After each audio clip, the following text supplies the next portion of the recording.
The show will begin with some words from our sponsors and friends and stuff, because we can do it. Hey, folks, just a friendly reminder that all shows on the Madness Comic Network are produced by their individual hosts and in no way reflect the opinions of the network as a whole. The statements in the following broadcast are not necessarily the opinions of the Madness Comic Network, its staff, sponsors, or contributors. This show is rated TVMA, as are all of them and all those other letters.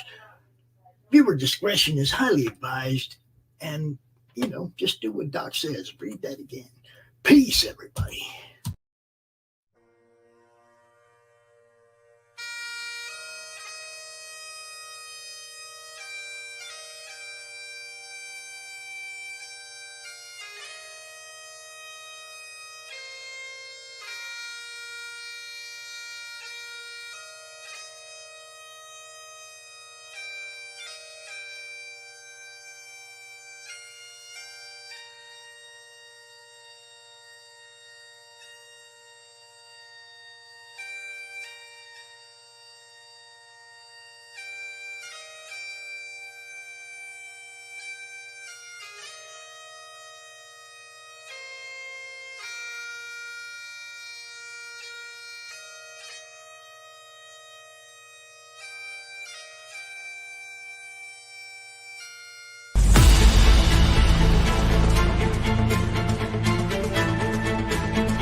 Flip City Magazine is just really pulling out all the stops, man. Your guys' production value of this magazine has gone insane. I mean, look at that. I mean, I remember when you guys, it was black and white. Even when it was black and white, I thought your quality was great. But damn, they just really stepping it up a notch. Look at this. James Corbett, boys. James Corbett. Genuinely cutting. But also funny, and obviously just chaotic and very fun. I love Flip City. It has brought new types of badassery and integrity to the print medium.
Oh, yeah, you know what time it is. You know what time it is. Time for Monday. Freaking madness. What is up, people? Got a full show today for you. We got David Howard. He's in the backstage. We'll be bringing him out in a minute. We got, for the ladies, we got Tanner Hurley at 6 o'clock.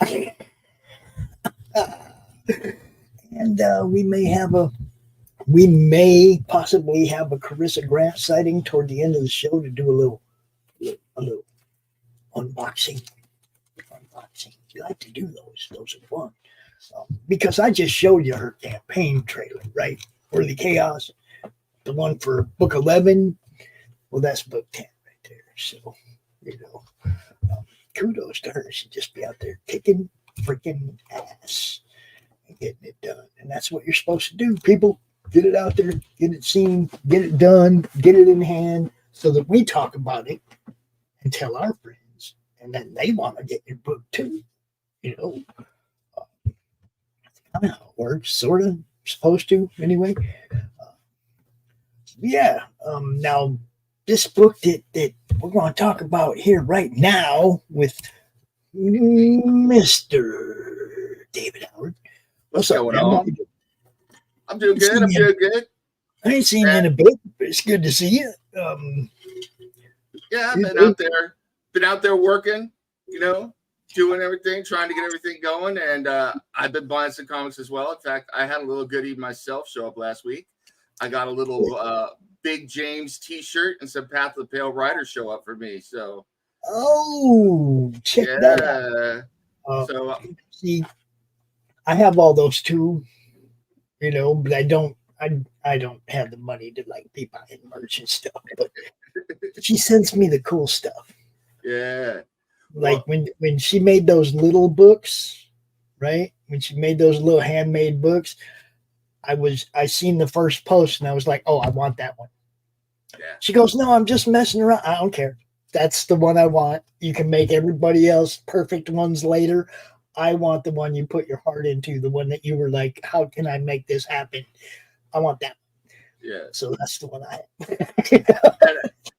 And I'm here to promote my book, man, but I had to send some love because I've been waiting on that. It was so cool when it showed up. They had the little playing cards in it, which are badass. Like everything is just so cool. Yeah, we had a little tiny bit of something to do with that too, because we were on a stream together and we were looking at the Parada cover with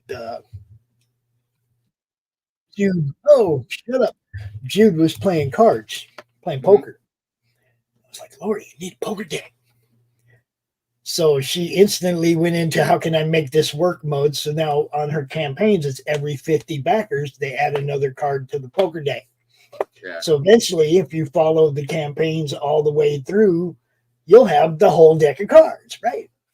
I'll tell you, Laurie knows how to do merch and to promote her stuff. And man, I look at her merch, I'm like, this lady, I need to pick her brain because she knows what she's doing. So she's on top of it. Well, you need to get with her so you can get on her show. I don't know how far she's booked out, but she usually books a bit out. So you might want to get with her on that. I've got 2 appearances coming up with her in the next month, so I'm excited about that. That'd be cool. Cool. She has, man, I love her show. I was really bummed out because YouTube totally suppressed the Slice and Dice show. Mm-hmm. Last week's Tuesday morning brew. Oh, really? We had a bunch of people in the chat talking and everything, but YouTube says they had 4 views. Laurie never had a show on our network since she started that only had 4 views. It's bullshit. So, that's a whole other subject, but yeah, man, I feel what you're putting down. YouTube is suppressing all sorts of stuff lately. So. Oh yeah. I mean, I'm assuming it was because of the title. You see what I'm saying? It's you know what I mean? I'm assuming that's why, but really it's harmless fun, YouTube. Yep. Quit letting the algorithm decide what's right. Quit letting, I mean, if it's questionable, hire a human to look. Definitely. It's pretty simple. Anyway, we have to talk about what you and my boy Bracey are doing now. Absolutely. I know you've known Jeff longer than I have. Okay. But for those of you who don't know, our friend Jeff Bracey that hangs out with us on the RPG streams is part of this campaign. So I was hoping I could get him to come out too, but he ignoring me right now. Well, send it to him because he was talking. We were talking last night, so if he shows up, definitely bring him in. I sent him the link. I was like, "Come on, man! You're gonna leave your boy out here by himself, are you? What's up?" Yeah, Jeff is part of this. Not only that, Jeff is doing another comic in the same universe, and he's my partner in this company. So, he is right there. He does all the art direction and everything. So. Mm-hmm. Yeah, we've been watching him do this art, over a period of time. He's like, "Pops, I've been busy. This is what I've been doing, and it's like, damn, what are you doing that for?" And then when he told me, I was like, oh. We don't have to cover this. Now, this campaign is not launched yet. It launches on June 10th, right? Correct. We're going to go for a month. We're going from June 10th to July 10th. So, and I don't know. Did you guys want to launch that on the network? You know what? We don't have anything scheduled for a launch date, a launch show yet. So I would love to come on the network and launch it live on June 10th. So let's see. What's that? That's a Monday night. What time are you going to do it? What time? Let's do it. You know what? We got Monday Comic Madness. Let's do it then. So let me see. Hold on. Let me check. If you got an opening. Yeah, if it's not booked for anything, we can turn it into a launch party. Sure. Yeah. Oh yeah, it's a launch party now. That's how you do it, people. That's how you do it right there. We will be launching this book right here on the Madness. Sweet. Outstanding. Yeah, we are. You heard it here first, folks. We are launching Blood World Phoenix Throne on June 10th. So. And this is going to be kicking off this new universe that we have, Blood World. So it's something I've been working on for a while, something I've been percolating in my brain. And man, I'm excited about this book. I think the people that have seen it so far have liked it. I know I sent you a PDF copy as well. I don't know if you got a chance to look at it, but I'm hoping that everyone out there is going to get a hold of it and love it. So I have not, and I apologize for that, but man, oh, it's been crazy. Yeah. It's been crazy, man. Actually, I probably could have done it yesterday, but when I finally got some free time, it was like, oh, Indy 500. Damn, I haven't watched one of those in a couple years. It was because it had been rain delayed, right? So it was like, I did kind of give myself a couple hours to watch some racing last night. Hey, you got to take some time for yourself, and I will admit I watched the Indy 500 and the Monaco GP and the Daytona 600 yesterday. So big motorsports for me. So I heard that the NASCAR one got rain shortened.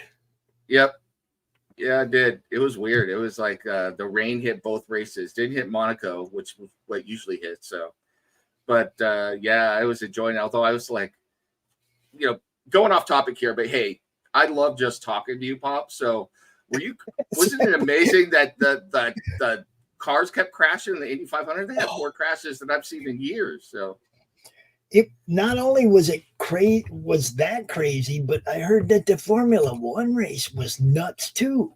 Yeah, there was a huge accident on the first lap. So somebody went for something really, really stupid. One of those situations where you stick your car in there and there's about enough room for, a cockroach to get through. And then, Monaco is not the widest track. If you've never seen Monaco, you really shouldn't be racing cars there. So. Yeah, there's nowhere to escape to. Yeah. There's, there's no room to get around something. If one car gets sideways, the track's blocked. Yep. It's I've always called that track a wreck waiting to happen, actually. Yeah, it was pretty crazy. And then the rest of the race was, this is not my race commentary, but my opinion is the rest of the race was kind of boring because after that, nobody had to make a pit stop, so they just kind of went around the track. So the Indy 500 was better. So. Well, I mean, I always liked the Indy 500. I've seen some a little bit crazy going on there too, and usually the first half of the race is pretty mellow. Everybody's in line, you only pass if somebody makes a mistake, right? Yeah. And then when you get to the last 20 laps, then they all go crazy, right? Yep. Yesterday, they were nuts from the get-go. It was like, what's going on here? I seen people going 4 wide into 1. I know. I was like, all these drivers are on crack. I was DMing for another D&D group yesterday and watching the race at the same time. I'm watching this like, these guys are all going aggro, man. They all failed their saving throws or something. Yeah. I mean, I can understand the last 50, the last 25 laps, you got to go. But, I mean, you got to get to the last 50. Yeah, exactly. Crazy stuff. Yep. I mean, and then I think Scott Dixon got away with one, too, because he definitely drove that dude into the sand or into the infield, Yeah. Plus, I felt kind of bad for Pato O'Ward, too, but I got to give Ryan Hunter-Ray props there, man. He knows what he's doing. He was snuck it out and then did that pass right at the end. So good stuff. All right. Yeah. We got comics, people. It's not just about international racing.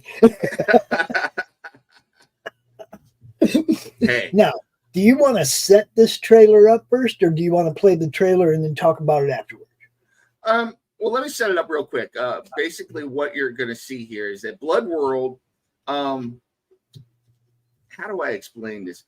I wanted to write a series of science fiction books about something in this universe a long time ago, and I'm one of those writers that likes to sit down and I write all the history. So I wrote 600 pages of history about everything that happened, basically from right now to when this setting picks up, which is late in the 26th century. We're talking like 2578. And I was going to write books, and then I got to writing these other books. I was like, I don't have time to do this. And then Jeff Bracey and a couple other people I'm friends with heard about the setting. Like, this is really cool. We need to tell this story. You need to tell this story. And I was like, well, I think it would be a good comic book. And then I started looking at it. It's like where it makes the most sense to start with all these comics that we want to do is this.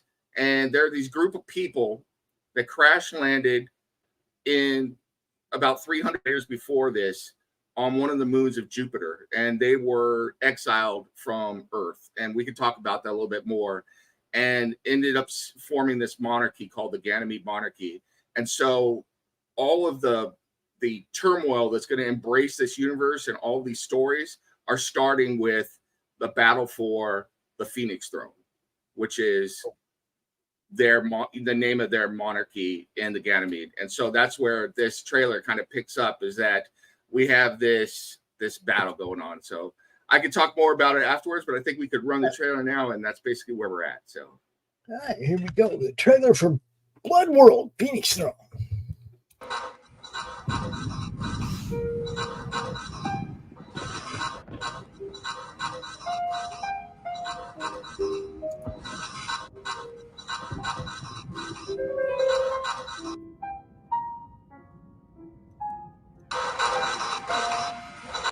Two reactors bring down crystals to 4.7 megaseconds.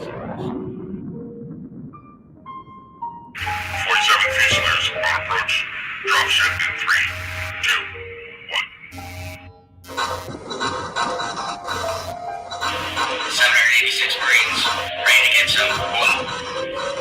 We're in the pipe 5 by 5. Approaching on approach, approaching enemy 12. Watch yourself over their heads. Hey, where's the Queen? Where's the Queen? I got Seamus and Chabot. Hey, got a little chop here. Getting some fire from the planet. Shields built. Ready. Shield breach, planet side. Tell the Baron he may start his approach. Baron on approach. Ready to drop that scan bodyguard in 5, 4, 3, 2, 1.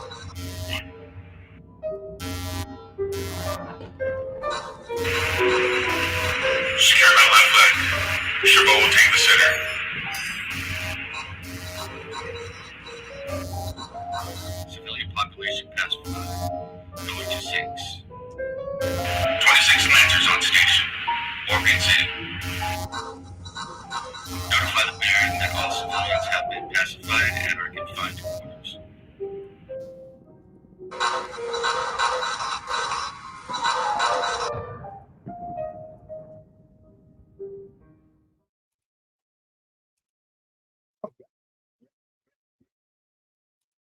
Nicely done. Thank you. And I want to know who did that, who made that. I did. So Okay, because the audio was totally in surround sound. One voice is coming out of one speaker, one voice is coming out the other speaker. I was like, oh, this is cool. and I don't know if you noticed, but all of those voices are yours truly. So Cool. every single one of them. So yeah, and all of the artwork there is from the book. So I took it out and animated it, not huge animation, but basic animation, and put it in there. And that's basically the opening of the comic is that first part you see where they're approaching that the planet and everything. So right. and starting to fight. So yeah. So you came up with this idea a long time ago. Yeah, definitely. And Long time ago. yeah, originally I was going to write about the Ganymede, these people in the Phoenix Throne, their main enemies, which are the Seoul Scientific Symposium, and there's no real good guys or bad guys, but for these people, for the people in the Ganymede monarchy, they're the bad guys. And then this area seemed more interesting and the better place to set the beginning of this tale that we want to tell. And it's 3 planets. It's Saturn, Jupiter, and Earth. And Jeff is telling a lot of tales on Earth, and we're going to be getting to that.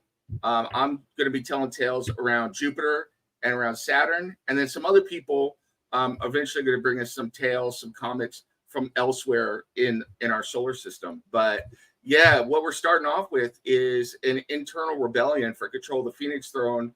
And, I don't want to give too much away, but you're not really sure who's on what side and what everybody's motivations are. And in this first comic, you're going to see brutal warfare. You're going to see some politics going on. You see the Queen there, Queen Elizabeth Arneff.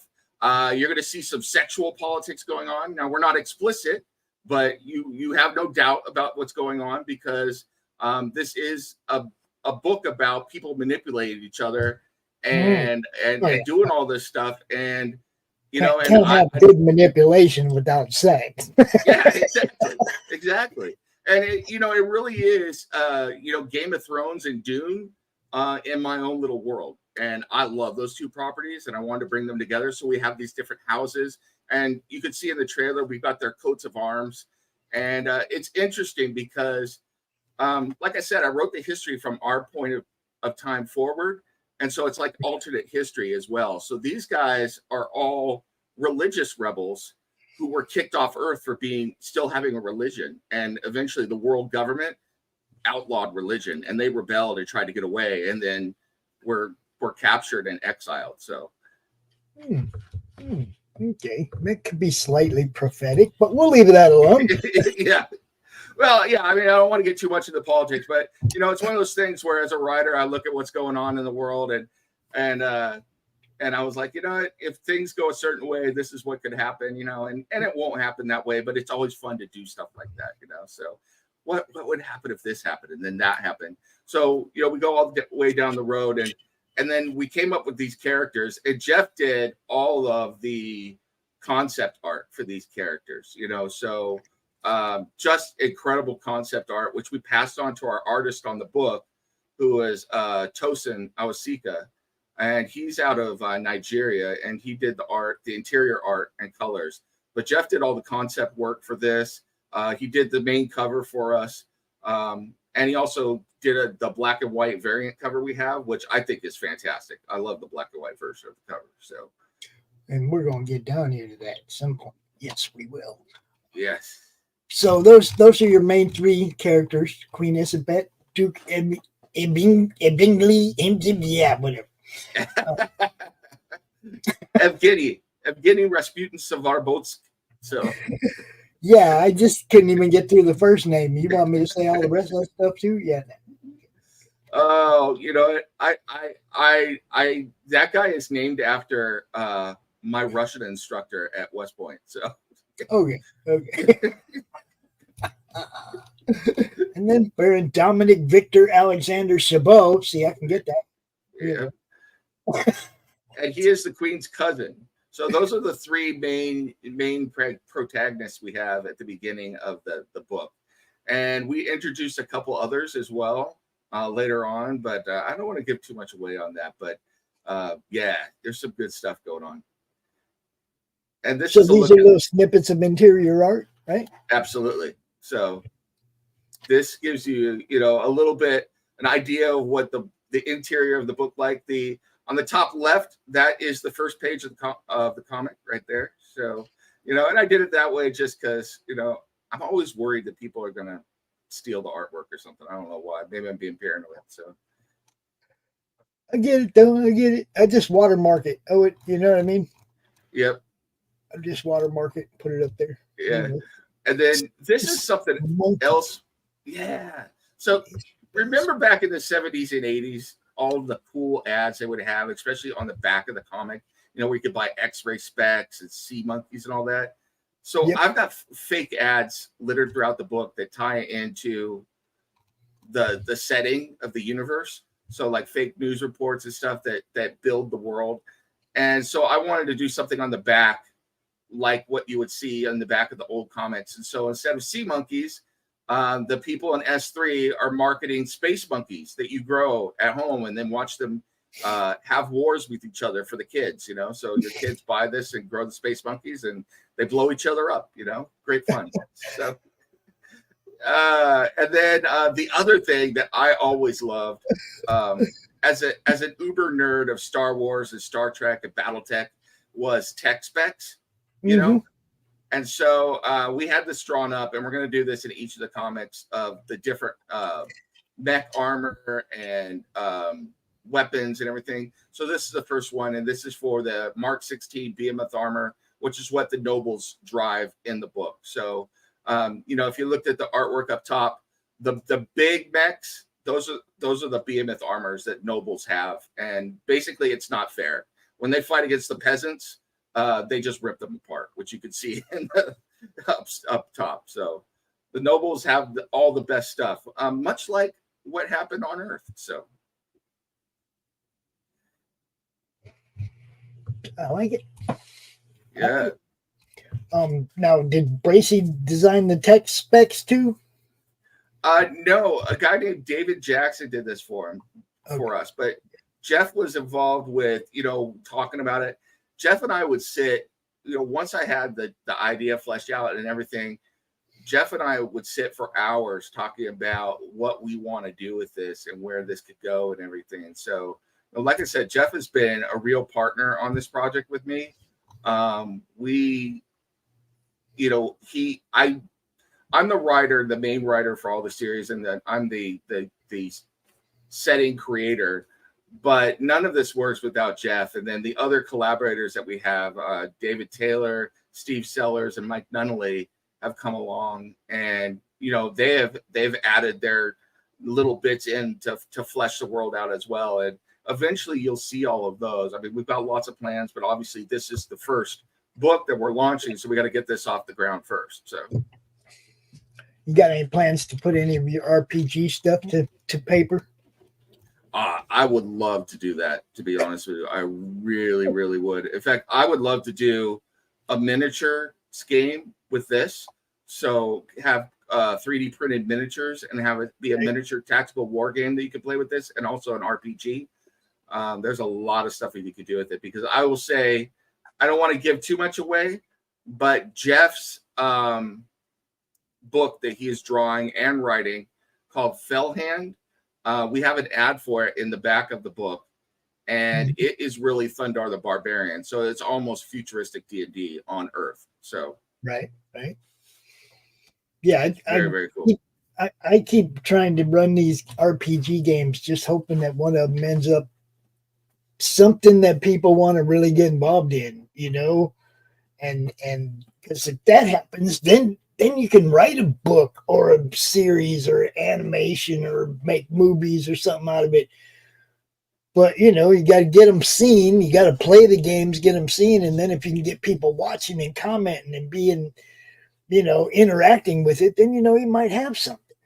You know? I DM a game on the weekends, 2 games. One is Warhammer Fantasy and the other one's D&D for some people. And those would have been, especially the D&D game would have been great for writing, you know. It's just a matter of time, but I know right now they're in hell, and I love DMing. I love ad-libbing and creating stuff on the fly. I did some cool stuff with them last night where they're meeting the Baron of Hell and a bunch of other stuff, and I get to get into it. As a horror writer, I mean, how much better could it be? You know, I love to write horror and science fiction, and how much better could it be than to play the ruler of hell, you know? So I get to do that. That's what I mean. I like to do stuff like that, and then maybe you might get something that, like you said, that people go, "Ooh, that was a great idea. You guys should do something with that." Or people start drawing fan art about it, like what happened with Slaughterville. We had people. Lou was drawing fan art and making shorts about Slaughterville, the game, because she was just a fan. That's cool. You know, that's very cool. I mean. Yeah, it's always one of those things. It's time and what's going to catch on with the public. You never know. Exactly. You never do. You never know. That's why I just let anybody that wants to bring an RPG game to the network. That's why I bring it, because I want people to see it. You never know what's going to click. Yeah. You know, and I want to be involved in one. I'd love to be involved in one that they ended up writing into a book and my character was part of that story. That'd be cool, man. What? You know, see, I would love to write my own RPG system, you know, so based on, I don't know if I do D20, but something, but base it around one of the properties that I do and have people role play. That would be really cool. So, you know, one day I'll put it on my list. So it's part of it, you know. That's what I mean. It's the more you expand it out, the more chance you have of getting it catching on in one place or another. You know, I mean, whether it be a tabletop game or whatever. You know, that's why I like what Laughing Rogue's doing, because everything he does is like he's got a game, tabletop game, RPG game, and the graphic novel, and he's writing the novel. Somewhere in there, somebody's going to like this enough to push it over the edge. You know what I mean? That's, you know, and you kind of got to do that now. You got to hit all the, you know, hell, video games next, I guess. Yeah. Slaughterville video game would be badass, dude. collectible card games too. So that's another one. So yeah, you get all that. You know, one step at a time, but yeah, definitely. I would love to do that. In fact, I will say that one of our stretch goals, you know, far down the road on this campaign is if we are uber successful, we're going to print 3D printed miniatures for our characters as a stretch goal for everyone to add on to people's orders. So, you know, if we get there, you know, we would be funded enough to be able to probably go forward and do that first set of 3D miniatures plus the rules for the 3D tactical card game or 3D tactical game, because I've already come up with the rules. It's just a matter of getting all the miniatures printed. So so we have a Luke Stone cover coming. Yes, we do. There's, you know, and I have held off on revealing it yet. But we will reveal it because we are going to get 100% funded. We're only asking for this one $250. The book is already drawn. It's already, you know, lettered. It's done. The book is absolutely 100% finished. So we're just looking for some money for printing costs. So I think we're going to get there. And then the Luke Stone cover will be available after that. We also have an alternate cover that was done by Brian Wilson. He's another artist that I know. So we've got that. The sticker packs, there's some stuff I'm working on right now to add in. Originally, I had them as right here as stretch goals, but I think we're going to add some sticker packs. I'm going to talk to Laurie. In fact, I'm got some stuff I need to talk to her about about merch. And I'm going to add some more stuff for purchase for add-ons. So if people buy stuff, they could buy stickers and stuff like that because people love their stickers. So, you know, so We got filing cabinets covered with indie comic stickers. What can I tell you? You know. Yep. So we're going to do that, but I think we're going to make some, we're still going to have our stretch goal stickers, and those are going to be some of those, you know, uber super nice stickers that we'll throw in for people, you know, the reflective stickers and, you know, the multicolor stickers and stuff like that. We're going to be doing the black and white cover print. So if we reach $4,000, everybody who buys is going to get a print. So an 8x12 print of the black and white cover up there. And then the uber stretch goal is the custom collectible figure. And I've got plans for 3. So you'll be able to choose which one you want. So we're going to print an Isabet, the Duke, and we're going to print Baron Chabot, and you can choose one of those 3. So, Nice. Yep. And if we reach that, that will be massive because, you know, for everybody out there, if you back us, if we reach that goal, that's 2 more comics funded that we'll be able to bring to you, and we will be able to bring to you the first edition of the miniature tactical game. So that's an announcement here. I've only told Jeff about this, but I will announce it here now that if we reach that super stretch goal, that is the next 2 comics funded. So that is Jeff Bracey's Fellhand and Phoenix Throne 2 will be fully funded. And hey, what's up, Hugo? And we will be doing the tactical miniature war game. So think 40K, but set in the Blood World universe. So we will have different mech figures. We'll have ground troops. We'll have even support like tanks and stuff like that you'll be able to play. So Very nice. Very nice. yeah. See, you're like me. You will already have a path you want to go down.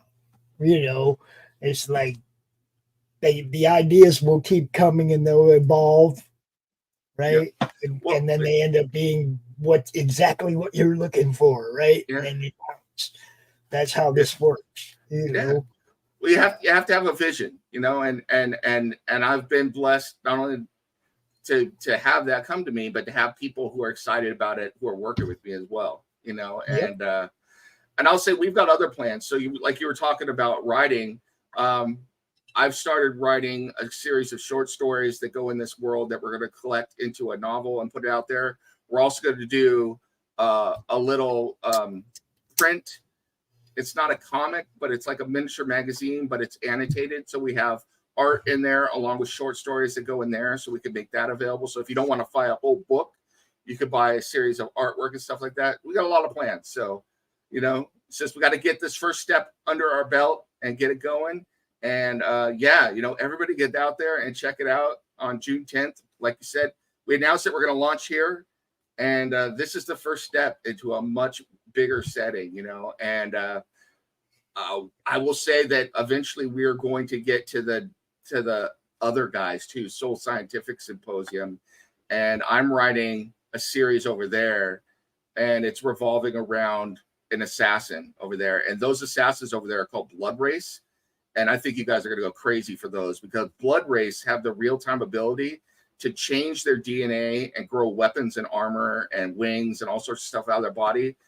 But there's always a chance it goes wrong. And if it goes wrong, it goes really wrong. Really wrong. So, yeah. Yeah. So, So, I mean, and that's what this whole thing is about. You know, at a very macro level, Blood World is about 3 groups fighting for what the future of humanity looks like. So Ganymede, these people are all about integrating technology into their bodies. You know, they believe in the integration of technology and human. Yeah, exactly. And you know, and religion is all tied up into it, but because of who they are, but that's who they are at their base is technology. On the other side, the soul people, the Soul Scientific Symposium and Saturn, they're all about messing with the human genome with DNA, and that's got its own problems, you know. They're right. You know, and then on Earth Earth is, if you've ever seen the movie Idiocracy, that's basically what happened to Earth. Everybody who could get off Earth got the hell off Earth and went to Saturn or Jupiter. The people left there. We are living in the prequel to that fucking movie right now, dude. Yeah.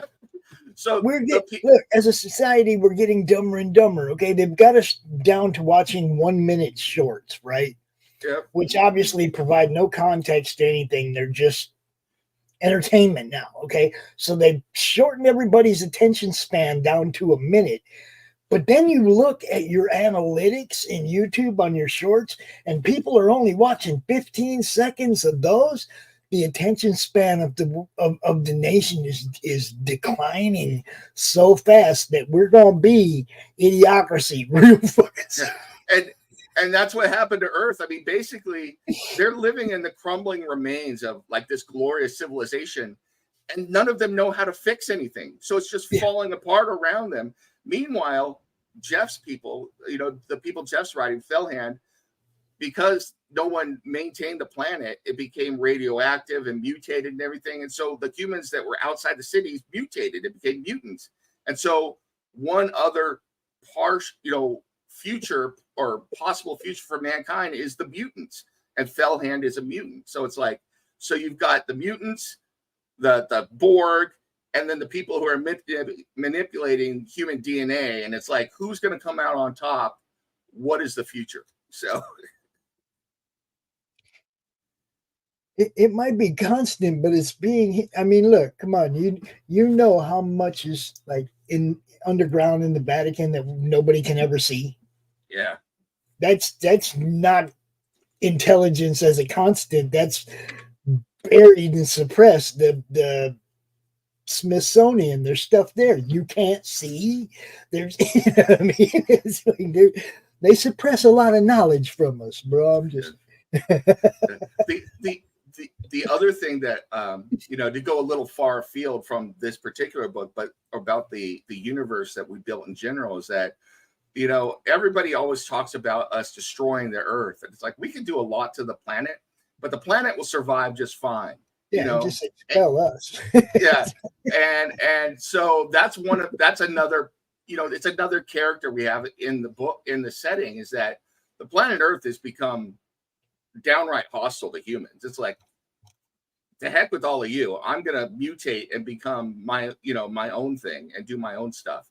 And so we kind of talk about that a lot as well. So it's really cool. It's, like I said, it's a science fiction in the truest sense of the word, which is, you know, something that we all love. I used to tell people all the time, if I could write something half as good as Dune, I would die happy, you know, and I hope that eventually this could be it. So the God Emperor of Dune is one of my favorite books. Okay. Yep.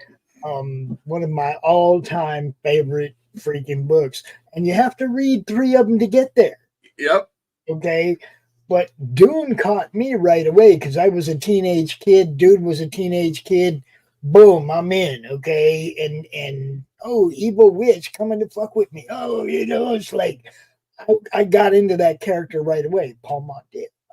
Yeah. Okay. I can, you know, he foresaw who he was going to be, everything. I was like, oh, this is going to be good. You know, I mean, I was caught up in it right away. A lot of people are like, dude, that was such a boring book. No, not if you understood politics, economic structures. There was so much to get out of those books as a kid. And that's see, and you get it. And that's what I've been trying, you know, and I'm not saying that other people haven't gotten, because people, once they've gotten into it, have really enjoyed it. But one of the feedbacks I've gotten about this comic is that I've got to really sit down and absorb it. I've got to read everything that's going on and then reread it, because there's a lot going on and there's a lot of politics and alliances behind the scenes. And I'm like, yes. I was like, science fiction can be pop fun like Star Wars or something, and there's nothing wrong with that. But science fiction can also be this. And there's no reason why that kind of science fiction can't be a comic book. And that's what we're doing for you. You know, it's like, and I will admit, Dune is a huge inspiration for me for this book. So you're going to see a lot of of similarities here with Dune, because religion is tied up in Dune, as you know, politics, Yeah, everything. That's what I mean. economics. Yeah. It So was like a tripod, you know, the guild and the house and the houses and the Ben Gesserit is like they kind of a tripod of alliances that ruled that universe. You know, nobody traveled without the guild. They knew they had control up until Paul. You know, and the emperor had the Sardaukar. He knew he was, you know, he was good. He was paying the guild. He could get anywhere he wanted to go. You know, everybody. Yeah, like if you scroll down to the Queen's picture real quick on here, you see her full name there. All of those titles mean something, and you'll come to find out. You know, and that's one of the things I love, because one person looked at this like, what do all those mean? It's like, eventually you'll find out. But one of the big ones there is the prophetess of technology. Okay. You know, and their religious group, a religious or society with many different religions, but all of them focus on technology. What does that look like? And, you know, in Dune, whoever controls the spice, you know, the spice must flow. In Ganymede, whoever controls technology controls the society. So, you know, so we got that stuff going on. So there's a lot of those layers. You know, this first book introduces a lot of those concepts, but we're going to build into it. And yeah, this is the kind of story I wanted to bring to people. I love that you were talking about that with Dune, because I'm like, there's no reason why this quote unquote high science fiction, I don't like that term, but that's what they call it, can't be a comic book and enjoyable. And you look at it on the comic and really love it, you know, because people have loved the new Dune movies, you know, so it's like, okay, well, here's something similar, and we're going to do it in comic form, and you can see all that too. So, and hey, if somebody wants to pick this up for a movie eventually, I won't say no. So, see, I love stuff like this because I want something that makes me think. I don't want a 5-minute comic book. Yeah. Okay. In some cases, I spent $25. I don't want to, and it's over. Yep. I want a book that makes me think, maybe makes me go back a couple pages and look at that again. That's what I want. Yeah. Entertainment that lasts for a minute. You know what I mean? Or if you're reading it and you think you know one thing, and then you get to the end and there's a reveal. And then you're like, oh, wait a minute, I gotta go look. And then you see in the panels little clues that you didn't pick up on, or maybe you did pick up on them if you're really, you know, were paying attention. And you're like, oh man, that changes this completely. So David, do you know Doc's co-host Tanner Hurley? I do not. Then we gotta make this happen. I'm gonna let Tanner come in here and ask you some questions too, because he's our guest in the second hour. But he is also co-host on Doc's show, and hey, how's it going? He pays attention to stuff like this. Hi, how are you? I'm doing good. How are you? I am doing really, really good. Getting excited here. Pop's got me fired up talking about this stuff. So. Heck yeah. You know me. That's my job, right? Tanner, how you doing? I'm doing good. How are you? It's all action, brother. I thought you might have a couple questions about this one. It doesn't launch till June 10th. It's going to launch right here on Monday Madness in 2 weeks. But, you know, dude, this is one of them thinking man's comics. I like it. Jeff Bracey has also done the cover work on this and a lot of consultation.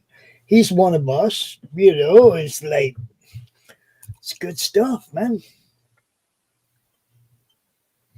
Heck yeah. You want to tell us a little bit, or tell me a little bit about it? Tell him about the space monkeys. Yeah, well, the space monkeys is just some good old fashioned fun. You know, I'm a child of the 70s and the 80s, you know, and I love the old comics. And we had the fake, you know, the ads in there, and then we had the ads on the back, you know, where you could buy the X-ray specs and everything, and you know, and Batman throwing the Hostess pies out there to beat the Joker and all that stuff. So I wanted to put some fake ads in here that tie into my universe, And so we have some on the interior, and then we have this one. This is the back cover of the book, and where you could go, and there's a whole ad on there selling the kids or the parents on buying space monkeys that you grow at home, and then they fight against each other. And, you know, you can fight your neighbor kids with your space monkeys, you know, and kill and everything and stuff like that. So, yeah.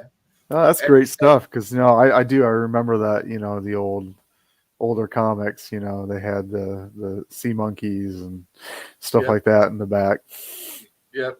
So we wanted to do that, and so we did this one first, and then eventually I want to do like the full thing where we offer, you know, the fake X-ray specs, except it won't be X-ray specs. It'll be, I don't know, death ray specs or something, you know, all sorts of stuff like that. And then further down, we had a big tech nerd, you know, like for Star Wars and Star Trek. So we include a blueprint for the tech in the universe. In each comic, we're going to do a blueprint. So this is the behemoth armor that our nobles in the Ganymede monarch wear. So we got all the tech specs for the armor and everything that's going in. Oh, cool stuff. Yeah. And then basically what this is the year's 2578, and mankind is split into three different, you know, lanes, three different factions. You got a group that is mainly concerned with proving mankind through manipulating genetics, and they're in orbit around Saturn. And then you've got idiocracy left on Earth and a bunch of mutated humans running around the planet who now basically control the planet, while the idiots remain in the crumbling remains of the once great, you know, Terran Federation on Earth. And then you have these guys that are orbiting Jupiter, the Ganymede monarchy, and they are descendants of rebels who left the planet Earth because religion was outlawed. And the only job you could get on Earth as a religious person was learning, you know, I took learning to code. Remember Learn to Code from a few years ago? Oh, yeah. They made all the religious people had to maintain the technology and everything, because that was the only job you could get. And then eventually they took over because they were controlling all the technology, and they rebelled and they took off. And they were caught on these huge ark ships and tried, and a bunch of the arks disappeared, and this one crash landed on Ganymede, and they founded their own society, and it flourished. And they're all about warfare and religion and technology on the Ganymede monarchy with the Phoenix Throne. That's the name of the book, Phoenix Throne. And so this first book introduces you to the whole universe, and it's a beginning of a struggle for control of the Phoenix Throne. So nice. So it's Game of Thrones and Dune kind of mixed up together, but we got a lot of stuff, a lot of plans for later on for those other groups as well. So, oh, that's fantastic. Yeah. And that's the trailer we did. I think I want to play the trailer one more time for people that have come in since, because we played it pretty early in the show. So absolutely. I think we'll play it one more time. We got a few extra people over there on Twitter tuning in, you know. So here you go, Tanner. Check this one out.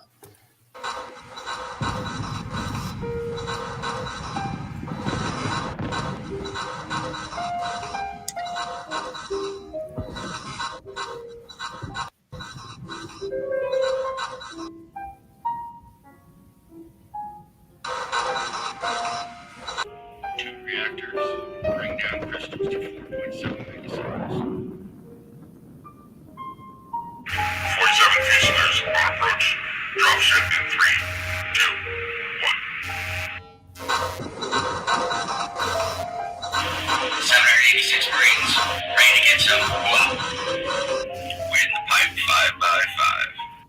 Approaching on approach, approaching in ultimo. Watch yourself over their heads. Where's the queen? Where's the queen? Goodness, Seamus is show. Picking up a little chop here. Getting some fire from the planet. Shields built. Ready. Shield breach, planet side. Tell the Baron he may start his approach. Baron on approach. Ready to drop next and bodyguard in 5, 4, 3, 2, 1.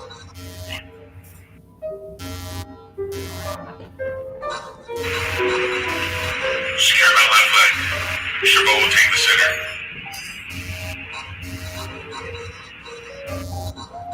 Civilian population pass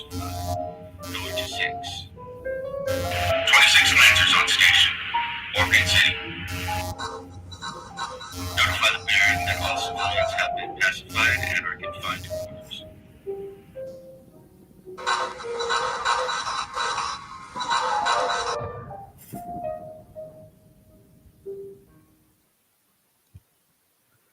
Oh Yeah. man, that's awesome.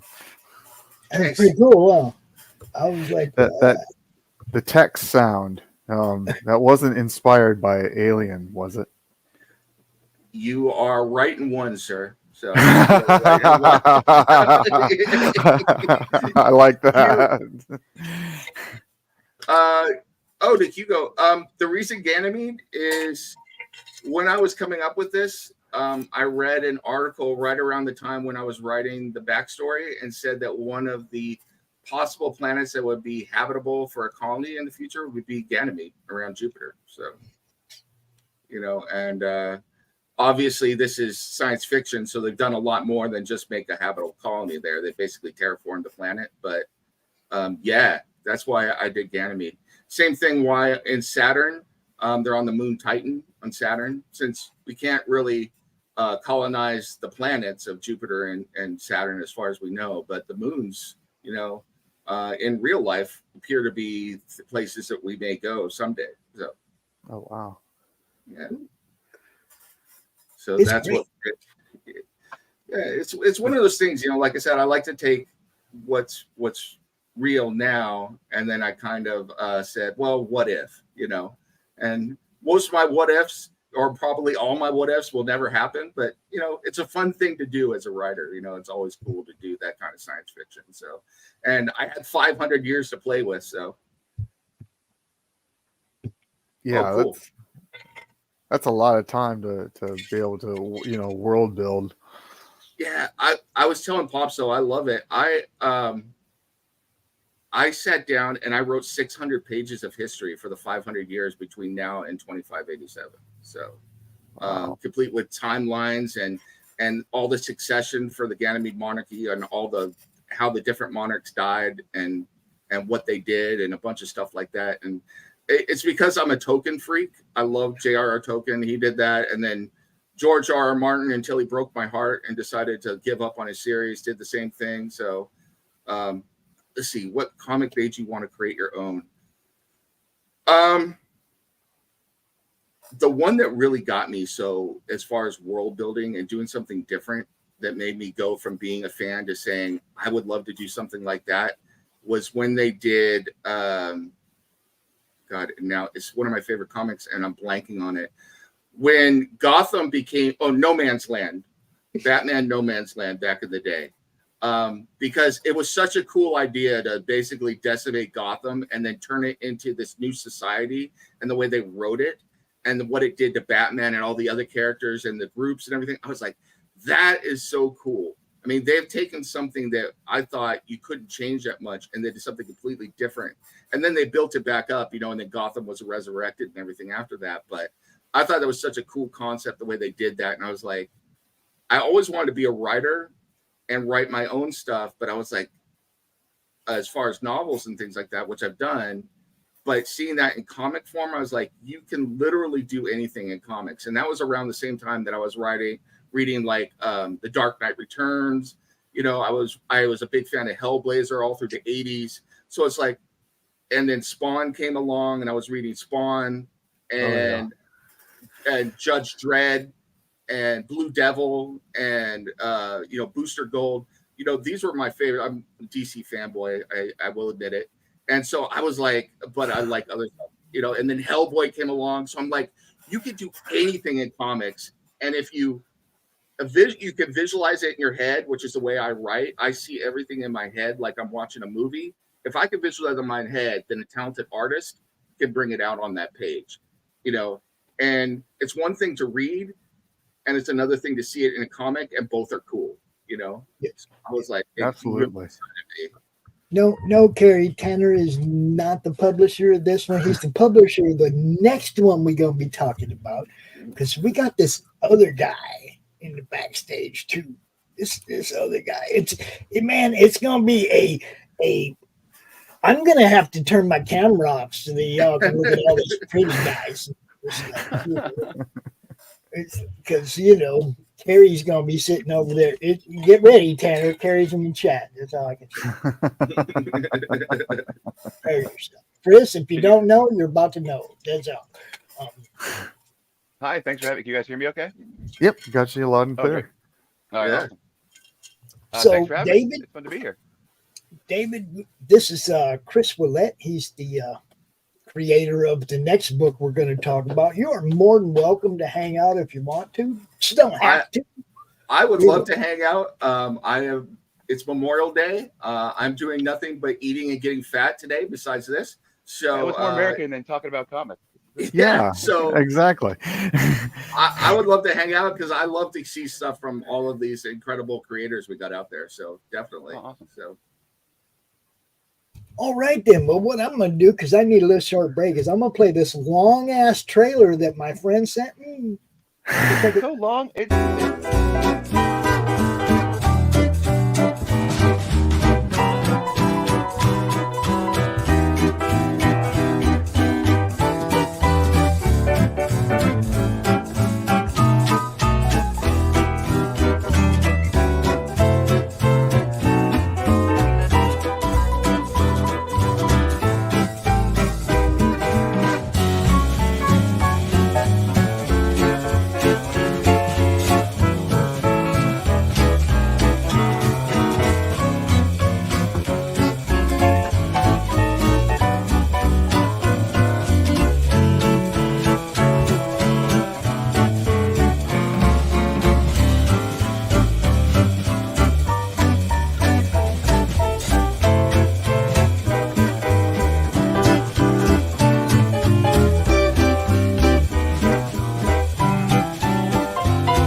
Technology video camera.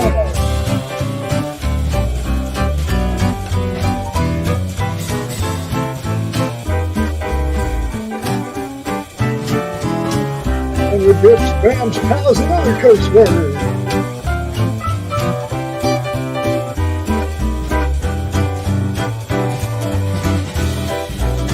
And of course, 2 pages of gold.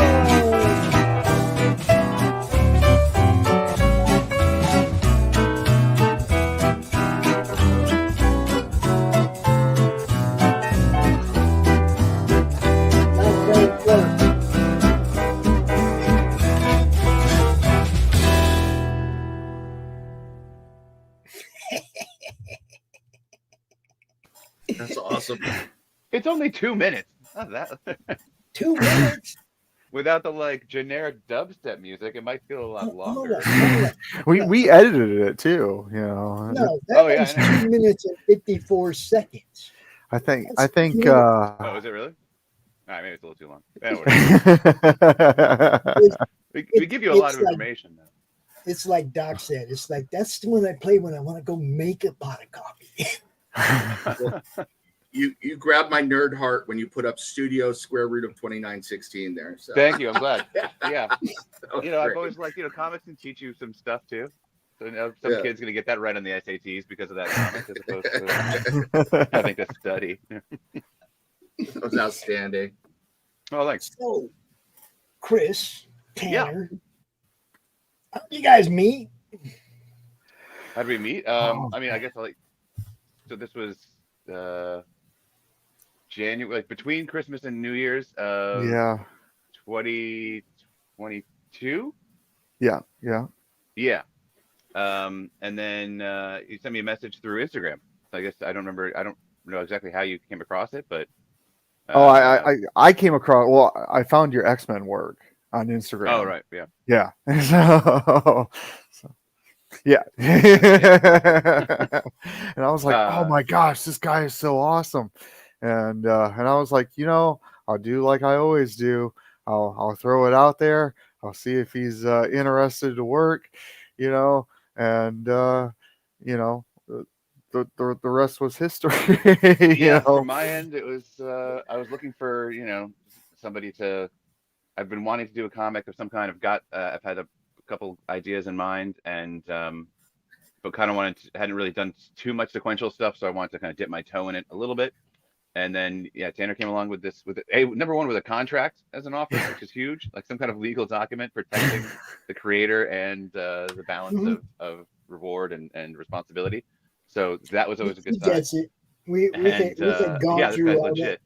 Yeah, we had gone through all that on some other ideas, and it's like, man, there's a lot of legal groundwork that has to be in place for the people you're doing business with to understand that you're serious and you're legit. Right. Oh, and to absolutely. feel safe and to feel like you're not. It's not, even though it wasn't just exposure as the reward for this. And it was supposed to be a anthology magazine initially that he was doing, kind of like a heavy metal kind of book. And I was like, all right, cool. And I kind of went through my catalog of things I wanted to do and projects I had. And there's a character that's going to be that was originally part of a larger story, a larger graphic novel story. That was like the Satellite Girl 12, and she was the 12th of 12 sidekicks, the newest one for this Flash Gordon-like character, Captain Cosmos. And I thought, like, of all the things that could lean that heavy metal, not full on like sex and gore and violence, but as comfortable as I was willing to get, I could dabble in that kind of old sci-fi, like Alien Worlds comic, kind of that vibe, like Dave Stevens or Bernie Wrightson, those kinds of things. And I can play with this character and give her own little adventure story, and then did that for him March of 2023, I guess. And then as I was waiting for the magazine to come out and to be a part of that anthology, and I started thinking about, okay, what about the other girls? What about their adventures? And kind of working backwards and getting excited about it. And so when that magazine unfortunately ended up falling through no fault of myself or Tanner, I will say, that he was like, let's make a book just of yours. What do you want to do? Yeah. So we kind of took that first story, made that chapter 1 of issue 1, and then I did working backwards from 12 to 11 and then to 10 in issue 1. So that's the first 3 chapters, and then issue 2, see behind me here is the cover. That's Satellite Girl 9 from the 90s, and then there's in that issue is also the 80s and the 70s, late 70s. All right, Tanner, you want to pull the campaign up so I'm not stumbling through what you're trying to talk about, and you can show what you're actually talking about, and we will start going through this thing, because Satellite Girl number 2, now, like he said, there's this guy, Captain Cosmos, and he's like, he ain't going away, okay? He's going to be here for a long time. And his sidekicks, unfortunately, are mortals, and they're going to die. They're going to get old. They're going to get killed. Shit's going to happen, right? So he's got to have his sidekick. So over the course of generations, has sidekick number 2, number 3, 4, 5. Well, he's working backwards, and that's cool. I like that. I'm glad. Yeah, it was a gamble to kind of go that way, but I find it's a little more interesting, a little more fun, and it also leaves more mystery or curiosity as to building towards, well, who was number 1 and what was she like? What's her story? And I'm sure as David's already probably done the math. And the first one is 1941 is when the first Satellite Girl starts, so that's more Satellite Girls than one a decade. So not everybody lives the full full era. Not everybody survives. Some people retire early. Some people mysteriously disappear, what have you. But that will all be explained as we go backwards. All right, let's do this thing, man. It did. That's awesome. Yeah, we're getting there. We're getting there. I played this trailer.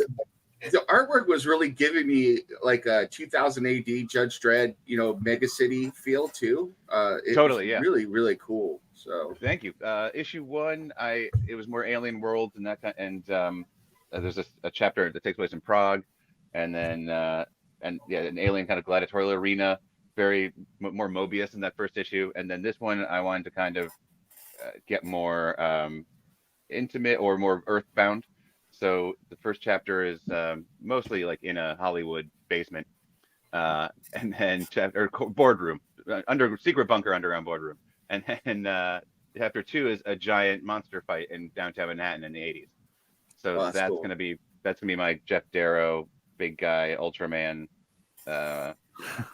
little James Herron influence as well, Dana Warren Johnson stuff, but mostly This thing is only $82 from funded. Let's get this thing funded on the show right now. Come on. That'd be awesome. yeah. Hey, I would love that. That would be great. That'd be fantastic.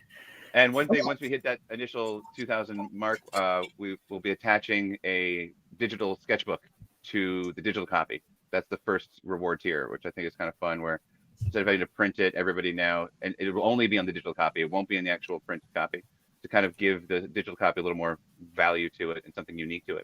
So it'll be a little commentary, some early sketches. For instance, early sketch of that drawing of Sally Girl 9 I'll have in there, and why I made the choice to switch it, and just kind of my thought process and commentary and behind the scenes of how we make it. But yeah, these are our main girls, women, and ladies of the issue. And they kind of represent the era that they are have the gig. So it did, got to do some fun research and then kind of, superhero it up or tweak it with my style. That's, my Frank Miller, or the classic trench coat, the Raphael Ninja Turtle trench coat, or the Ben Grimm. It's like a trench coat and a fedora, and suddenly nobody recognizes you, which is great. Yeah. I thought it was Carmen Sandiego. See, great. Yeah, very much. You're right. That's right. That's probably in there without me knowing it. And then I like the boombox personally, the neon boombox that does it. Yeah, it's based on like I don't know. I have an older sister, so she had like this makeup kit, like called like a caboodle, and it was like all those it was like California surfer, like they Saved by the Bell coloring, stripes on polka dots and pinks. Yeah. So it's kind of an homage to that, or like that old board game, like Mall Man or Dream Date phone or whatever the phone was. Forget, but like. I have a 21-year-old and an 18-year-old daughter, and they go everywhere with those caboodle things. So. Right? Yeah. You know what's funny? It's like where we live close to lakes, and every year all the Chicago people come to their summer lake homes, right? Mm-hmm. So, because we're in Southwest Michigan, so all these Chicago people come here. And I went for a walk yesterday around the horseshoe, and there's some, new people in the house down in the corner I ain't seen since last year, right? They didn't have a little baby and, a little kid. Actually, they had a baby. They didn't have any kids that were actually up and running around, right? So this year they got a kid that's up running around, a little munchkin, right? And they had a Barbie pink Cadillac or something out. I don't know. It was a Barbie Mustang out in front of the house. And as I was walking by, mom's out there. I was like, "Oh, I see, y'all brought my car." You just got a new backer. So, fantastic! Yes. Thank you. Thank you, everybody. Welcome. This is great. That's why we're here.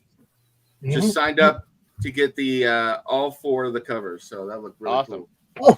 Oh, beautiful.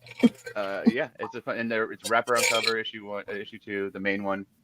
Yeah, it's. I got to change that banner already. Right on. Yes, coming along. And the stickers. Hopefully we'll reach that second stretch goal, because I want stickers as well, so I hope everybody else does. All right, where are we at now? 1946. Nice. So 54. Okay. $54 from funded. Let's do this. Thanks a lot, David. I appreciate it. No problem.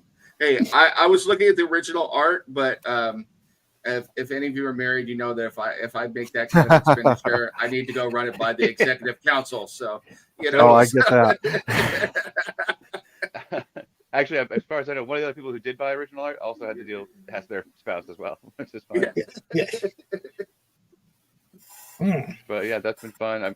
I'm keeping most of the interior book, the interior art in the main cover for myself for a while. But the variants, I'm eager to part with to get those out there. Just to say, I've got copies, and they're the things I've been sitting with the longest. But this, By the way, the naughty 90s Saturn girl, I think I ran into her at a Offspring concert in the 90s. I think you might have, yeah. Yeah, it's definitely like I was having to catch like the live stream of No Doubt at Coachella this year, and I was up late, I was drawing, it was live, and I'm watching. I'm like, oh shit, I know they're reuniting. That's great. Yeah. And Gwen Stefani comes out basically dressed as the satellite, which she was loosely based on her anyway. A little bit of Gwen Stefani, a little bit of Tank Girl, a little bit of that 90s angst, extreme grungy, in your face piercings, whatever. And but yeah, a lot of Jamie Hewlett, a lot of Gwen Stefani. So that was kind of a nice validation. And the kids in the crowd were dressed to match. So it was 90s are now again, apparently. So it's true. Everything old is new again. Yep. Oh, this is the cover. This would be a great thing to do too. I'd love to do the Back to the Future cover. It's Back to the Future 3 is the poster it's based on, but yes, it'd be issue 2, and you get all 3 of the satellite girls kind of looking at their various communication devices instead of clocks. But yeah, and that one I'm going to do I'm doing full Drew Struzan movie poster style, painting it and trying to make it look as authentic as possible, which I have dabbled in before, so it's not a fully new direction. Yeah, definitely. Really fun. You say you're not responding. Hugo said it can be both. It's like they're discussing you in the chat, Tanner. Bring them back to the conversation. You scroll down, Tanner. It's all right. We don't have to show that last bit. They can definitely that as Easter egg. Mesmerized, yes. Yeah. I could definitely see Lori Petty's Tank Girl being the naughty 90s girl there. So right, totally. Yeah, that would be awesome. It'd be a lot of fun, and I'm excited. There's a lot of crazy new stuff in this. I've been keeping a lot of it close to the vest just because, not all of it's finished, but we're close. But it's not. I wanted to get as much possible that doesn't reveal too much, that doesn't spoil it too much. So there's really nothing from the 3rd chapter yet, just because I kind of want it to be a surprise, and out of context, it's a little trickier. But I remember what I was going to say. Going back to telling the story backwards, I wanted to try and capture the feeling that people have when I had when I was a kid, and I would read comics, and I would become in the middle of issue 300 of X-Men and have no idea how they got there, what happened, and this is before the internet, when you could just go on and look up the history from issue 1 to now and know everybody's origin and whatever. That kind of imagination that was sparked by seeing this character with without a leg, or this one's missing, he's a clone, who isn't, what's going on, how do I just trying to piece it together was really stimulating for me, and it really activated my imagination, and I kind of really liked it.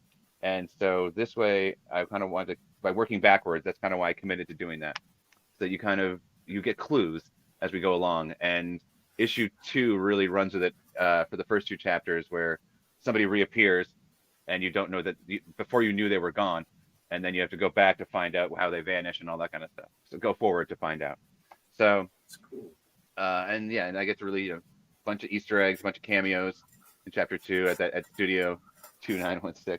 A lot of 80s references. And there'll be people who'll be like, well, they wouldn't be together. That person died before 1982 when this takes place. And, in this universe, they didn't. So, that's my answer. But yeah, it should be fun. I think people, there's a lot of Mad Magazine kind of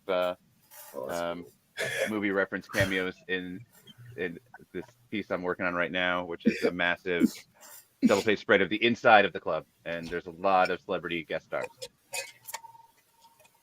That's really cool. You hit on a lot of the things that I always love, the designs, the Mad Magazine, all that other stuff. This is pretty cool.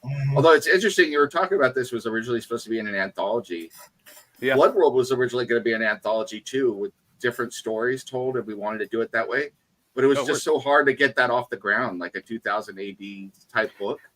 it was really hard. It was like herding cats to try and get it going, and it fell Absolutely through. what it is. Tanner used that exact phrase, I believe. Yeah. Yeah. I tried to put together an anthology once too, guys. I know. You know. Yeah, if you get people that are serious, I'll Chris here, and then you get a lot of people that for me, yeah. Say they are, but aren't. Yeah. I'm curious. So I found it hard to sell people on funding it as well, because it's like, okay, we're doing something new. Here's some art to show you what we're going to have, but it's like it's going to be expensive to do. But it's like we're asking $30 for 120 pages of content, and people are like, $30. I'm like, yeah, but it's 120 pages. So right. It's like, fine, $29.99. Yeah. Is that better? Yeah. Oh, now we're talking. Yeah. What a deal. Yeah. No, I know it's a tricky thing, and also, I also felt weird going into it about. I was really sorry. I didn't realize it until after it didn't happen that it switched to just being my book. Which the relief I felt was that I it's all mine. Like I don't have to worry about my chapter. Like, oh, buy this magazine for my little bit if you're a friend of mine or whatever. And like I can tell you my stuff's great, but I can't guarantee what's on the other. I mean, I'm sure Tanner's got good taste. Don't get me wrong, but like if there's a weird alien penis on page 103, I'm like, I didn't draw that. At least in my book, all the alien penises are drawn by me. So that's great. Rest assured, Grandma, you can I only draw tasteful alien penises. Right. I only draw male nipples. Yeah. Well, I thought it was only in the chat. Only the finest. Yeah. I'm here defending you guys from the chat, and you jumped right in. Okay, so what can I do? Well, have to see the chat. It's the rule of the internet. An hour 15 of the show is when you can talk about alien penises. So oh, good. There it is. There it is. Okay.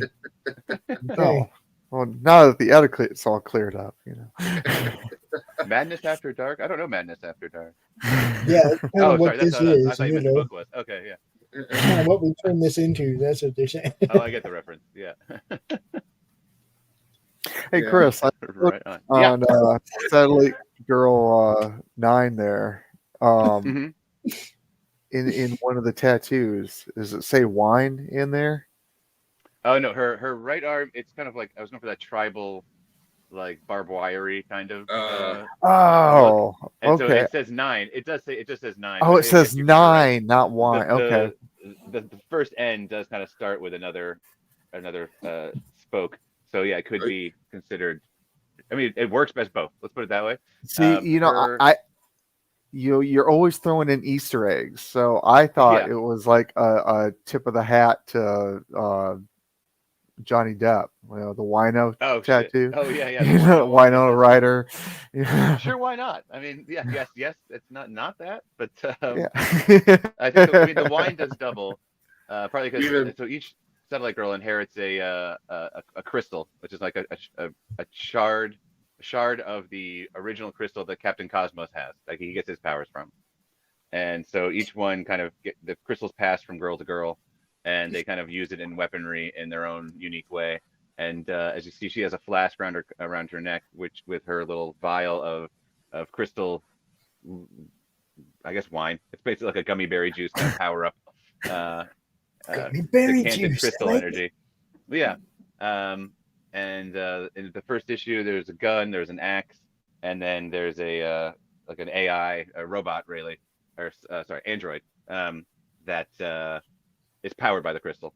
So that will all again also become more clear as we go further into the exact ins and outs of the crystal and its lore and what have you. Right now, it's more about just getting like fun adventures of these sidekicks and their own little side quests, if you will, and giving you like a mixtape of the overall feeling of a grander narrative that we're kind of building back road style. I just really love the concept itself. That dude just keeps, always having the next sidekick and the next sidekick, and what I mean. That in itself. Now, somebody else is doing a book. We played the trailer for at the beginning of the show, and it kind of is sort of. It reminds this all reminds me of it because it's like all the people, okay, all the superheroes that fought next to an immortal like Captain Cosmos. Okay, is there a graveyard somewhere where all those heroes are that didn't survive through all the ones that aren't immortal, right? And they've Sure. all, you know what I mean? Like not yes, just his are they gonna- sidekicks, but like all the other heroes in the world too, right? There is, That yes, aren't there is immortal, right? this is building to this is also a subtle or kind of, again, a backdoor or I say grassroots way of introducing a superhero world that I'm building, and that in the if these are mixtapes, then the full album would be at the end of this, and that this kind of leading into that, which would be the next big project, which is really about this entire world that these characters are a part of, the rest of all the superheroes. Next issue 2 introduces a couple people from that world. Issue 3, just a few more people who have fought alongside Captain Cosmos and Satellite Girl, and people who have characters and heroes that will have larger roles in that future, that next graphic novel, which I don't want to say too much about, but Tanner knows about it and he's hyped. Oh yeah, I hate I know, that I we wish can't I could, say but I really stuff. It's, I also want to be it's like, so I don't good. want to focus too much on the next thing because I don't want to deflate the importance of this. This Yeah, is still in its no, I own get really that. great. I don't want to be like, buy this so that the next one happens, but also buy this and the next one happens. But seriously, going buy back to this. the sense of The next one. I Buy reminded it of right like now so he can get funded and he can be like relaxed and he can relax. They Right, can yeah. relax. Look at them. They're both like right on the edge. They're like, come on. it's hot where I am. Sorry, I'm a little warm. I turned my fan off. But, I got some sun too, so yeah. Oh, no, is that what speaking you're blaming it on the sun? Okay. yeah. Multiple Satellite Girls. The like like I think of like the Matthew McConaughey and Dazed and Confused joke, but I applied to like a Batman joke where like, you know, the best thing I love about Robins is that I stay the same age and they all keep getting younger. He's always 35 and they just keep aging out and dying. So eventually we will see some that don't survive and we'll find out those answers. But and then also all of the retired and aged out Satellite Girls will eventually return as well. That's another project down the road too. So, you know, it is building to something. And but again, I hope that I want to make each anthology short story a fun read on its own, and you are getting a world being built around you, but it's more about just a fun kind of send up of corporate censorship or obsessive fandom or you know, old tropes of girl lands on alien planet and battles of sex monster kind of stuff. As you go back in time, are you changing the look of the artwork or a the little, architecture and So, everything? So somewhat. I mean, I'm doing my to some degree, yes. I'm definitely honoring the era, like styles and things like that, and certain references, and also certain comic book telling abilities. Like, I'm not gonna fake. I haven't gone so far yet as to fake like newsprint on the page, but I'm definitely starting to introduce, like, the 80s one will have thought balloons as opposed to like thought boxes kind of thing. So but you also have to have them. You also have to have them little things down in the corner that reference a different book. I thought of that. Yes, I've debated this. I'm glad you brought it up. That, I've debated this because I don't want to over confuse people. Because I feel like if I say like, "Oh, that happened in Captain Cosmos issue 475," like on set, like then people, I don't want people to go look for it and be like, "What the hell, you liar!" So actually, so just reference stuff that actually happens in Satellite Girl books, and if it isn't a book you've written yet, say, "Well, you're just gonna have to wait for that one." Oh, next issue. That's not a bad idea. I'll think of it. I can work that in. And then style wise, yes, like the 70s style is going to be much more like editor's note. Bill That's what I was Sienkiewicz, say. a little more Sienkiewicz, a little more ethereal, a little more like some more watercolor, more some slight Frazetta moves. And then the next issue is going backwards. I'm going to get a little more experimental. There is one who's a Satellite Girl, who's basically a living cartoon. She's like a Hanna-Barbera, like Johnny Quest kind of character. And her production of her TV show and the way she works in the world will show that more cartoony style against my more realistic or gritty or detailed style. And then I got kind of like a real Al Hirschfeld Jazz Age spy thing I'm working on, which will be fun. Very cool. And then going back and like the issue covers will have that amazing fantasy. I'll make the covers a little more throwbacks, I guess, as we head back. to World War II. I like it. I like it. But yeah, so to answer your question, yes. That's awesome. Yes. That's really, really cool. Yeah, you could even have Tanner could do some version of Stan's soapbox in there or something. So there's a place for that. Issue 3 is going to have kind of like a Rolling Stone article for one of them, which is with like pictures and a more in-depth interview. So there might be some ad space or some editorial space in there too. Very cool. Very cool. Well, It kind of Crom goes has with been the known. Crom has been known to write letters to comics that have a letters page. Yes, he does. That's a good call. I thought about it. I also kind of want to keep as many of the pages for story and art as I possibly can, because just to try and tell, even this issue, I've broken 15 pages into basically 25 by making each double page spread kind of 3 spreads on double pages, just get as much story and storytelling and action as I can. But hey, if I run out of ideas and I'm on a deadline, need to fill space, I will happily add a letters column at some point. Yeah. I don't know if I'm the only one who wants to bring that back, but I would love to do that. I know a couple of people that have them. That's what I said. I don't write letters to them, but Crom does. Our mascot. Our mascot writes letters to comics. That's good. Yeah, our mascot writes letters to comics that have a letters page. Okay. Just for fun. I'm just like trying to be like, yeah, Pops don't know how to write, but here you go. I'll give you my opinion. There's always like the fake letters columns, or you get Eric Larson doing some kayfabe or what have you, and writing a fake letters column, which I did think about doing too. I have fun with all that kind of stuff. If somebody's doing it, I'll get involved. But I don't do reviews, so that's for me. That's different. That's how I get involved. I used to love to read those, especially in the old Deadpool ones, when Deadpool would jump in and break the fourth wall in the letters column, and answer back to people. So that was always fun. So yeah, I like when he answered. It was good. Yeah. I always love that stuff. One of the other comics I write is behind me is OPSEC for ASAP, and cool. I love breaking the fourth wall. And doing that kind of stuff. You just have to have the right character to do it, though. So, right. I got a saucy little demon puppet in there that breaks the fourth wall and does her stuff. So that is awesome. Oh, there's one thing you can't really tell, but on the French fries, the curly fries are from Pull and Out Burger. Oh yes, which is a fun little cameo Easter egg thing, little gag. Nice. Try to sneak some gags in, like on the cover, who washes on the back of the main cover. If you scroll up, Tanner, you can see the homeless guy. That's the Colonel. He shows up later on in the next book. But who washes the dishwasher? I thought it was a fun office rocker. And then you'll see on the back. So she's running by a construction site, and then you've got an old poster on the wall of Sally Girl 7 from her Playboy spread, and then the Sports Illustrated Christy Brinkley outfit for Sally Girl 8 in the 80s. So just showing you one's more faded than the other, and she's vibrant in 90s, and this is the past represented. Is one of the stretch goals going to be we could buy the pinup of the Playboy? Oh god!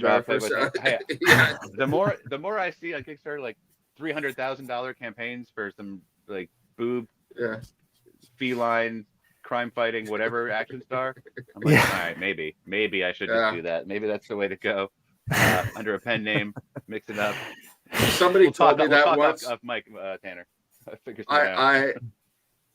I, as a dare, a long time ago, wrote a series of fan fiction romance that became very popular online, and some people want me to tell you where it is, and I won't. I've been told, I've been told numerous times. Stephanie Myers or whatever wrote 50 Shades, right? Yeah. I've been told numerous times to give up on writing horror and science fiction and to go into romance. I'm like, I just can't do it. I'll giggle the whole time I'm doing it. I couldn't get through writing a whole novel. I die, So. Yeah. I just one chapter at a time.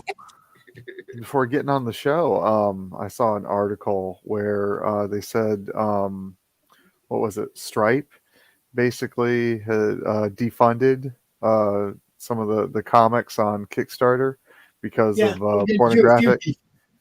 Really? Yeah. Yeah. So He did wow, to a really? few people because of. But see, is that because the book has it, or because they stuck it on the campaign page? yeah, I don't know, but see, I heard there was a changing of the guard over at Kickstarter, and that was going to change how content is just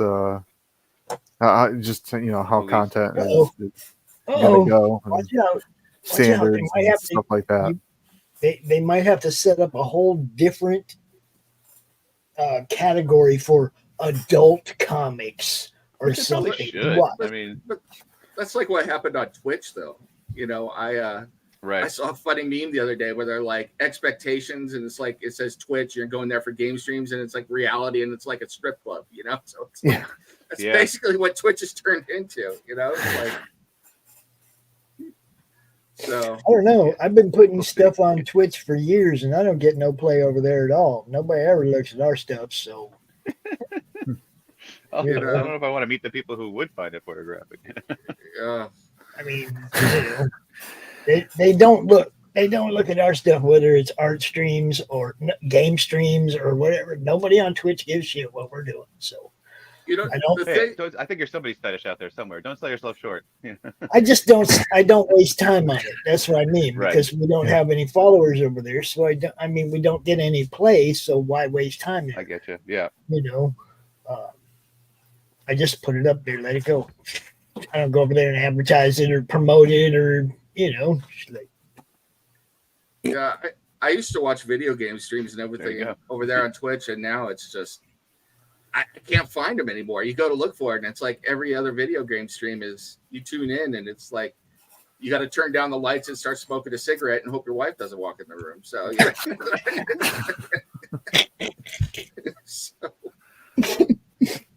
the little tiny screen of a chick playing a game, but then a big screen showing her. yeah, exactly.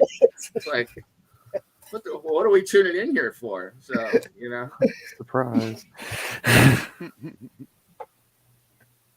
But I have seen some fun stuff lately. Like, did you guys see the James Corbett interview on Flip City? No. yeah, I don't think so. It's on the channel. I posted it a couple days ago, man. It's like, dude breaks it down. Social media, the whole thing. He breaks down how it works, how to get out from under the big tech thumb. It was a good interview. I was digging it. So, if you have any inspirations of continuing in the entertainment world in any way, you might want to catch that. Dude, I'll check it out. Yeah. Definitely. Smart dude, real smart. no, Definitely not off guard. Most of what Kitty does on Flip City is fun and satire and all that, but that's like a serious interview with a serious smart dude. So I thought one of the things Chris said was really interesting, though, about going into like issue 300 and then that spark of your imagination, because a lot of people that I talked to recently, one of the reasons they love anime is that they could get the whole story and they don't have to worry about the backstory or whatever. And I'm Sure. kind of like, well, that's kind of the fun of it. I get the appeal of anime, or not anime, manga too. I like manga, but it's like they're two different things. I'm like, how do we make that popular again for people to want to go in and just jump into the middle of it and do that type of stuff? So I don't know. It's hard. I think that's a good question. That is a good question. It's tough because you're fighting for focus, you're fighting for attention and everything, and everybody is. And so I think people don't want to look stupid. I think a lot of that's too, like there's so much out there. They don't feel like they're missing something. They don't feel like that they're doing something wrong or they aren't understanding something. So I want to make sure I can tell people that, like, no, you're supposed to be a little confused reading this. It's all right. You're not wrong. Yeah. It doesn't make a whole lot of sense yet. And there's certain kinds of mysteries that people are on board for, like a murder in the first page. Like, okay, we have to find out who killed the person. Like, I know what that is. I know what my quest is. But like when you don't really know what the mystery is at the start, then it's a little. Yeah. It's hard to lock focus in or hard to wrap around. You need a MacGuffin, basically. It's kind of the idea. Well, I had someone tell me once, and I guess it makes sense, but they told me that's like, it's easier for me to say that I could buy a series and I buy book 1 through book 12 and then I'm done, than to say I bought issue 300 through issue 350 and that was an arc and now I'm done because I read that. You know, it's like right. And then there's retcons and all kinds of crazy stuff, and now this doesn't matter, and this character is actually 3 characters at once, and all that convoluted continuity is insane. And I mean, I grew up liking it, but again, thinking back, I only had 30 years to deal with of X-Men. I didn't have to, and 10 of those were reissues or repeats. So there was a lot of, now it's like there's so many reboots, so many refreshes, new titles, new numberings, spin-off teams, you know, whatever, that I'm not trying to make an expanded universe or anything like that. These stories, these characters are built for leading to a very specific story that has a beginning, middle, and end, and each tale within it has its own beginning, middle, and end and completion. I'm not looking to spin off endlessly and create endless adventures, because they were designed to make a point. They were designed to flesh out a story and enrich that story. So if you have people are trying to invent properties that go on forever, I don't even know how you would do that. I mean, I don't know if Spider-Man was meant to be 80 years or, you know, what have you, or Superman for that matter. Or you would think at least Peter Parker would get old and have kids and they'd... and you tell those stories. But or just understand that it needs to evolve. It can't be 1964 forever. So... I definitely see that. I mean, kind of what I want to do... To know they can complete the whole thing. They can get 1 through 8. Like, I think that Saga did very well for that as well. You can go in Barnes & Noble and get 1, 2, 3, 4. You can get them all, and then you get the omnibus if you want. But you know that you're not going to be confused. I'm not trying to dupe you into buying out of order or what have you. So there's safety in knowing that you're getting the full story, I think. Yeah, I agree with that. I think a big thing is the numbering. It's like, I'm a comic book fan, but I hate it when somebody's like, I don't have time to remember what issue 255 of Batman was about, you know? So it's like, you know, and I know people that could do that. I know people who are like, remember in issue 356 of The Flash? I'm like, I can hardly remember the numbers 356. Yeah, I remember my password for like PayPal. Which version of Batman is it? This, So, you know, and it's like, I have nothing against you. If you're that focused, you know, all that stuff, man, more power to you. But I was like, if you tell me an arc, if you're like, do you remember No Man's Land? Like we were talking about before, No Man's Land and Batman. I'm like, I know No Man's Land. We could talk about it. Let's go. So, you know, I might not know every side issue spin-off of every event, but I hear you. I know what you mean. It's the story, it's the arc that'll stick with you that you remember. But I mean, outside of a handful of like specific issues of certain comics that everybody knows the numbers of, but other than that, there's no reason to. But that's also a split with new readers. The collecting joy is not, or the drive isn't there the same way it used to be. It's honestly, I feel like it's more about getting a good story.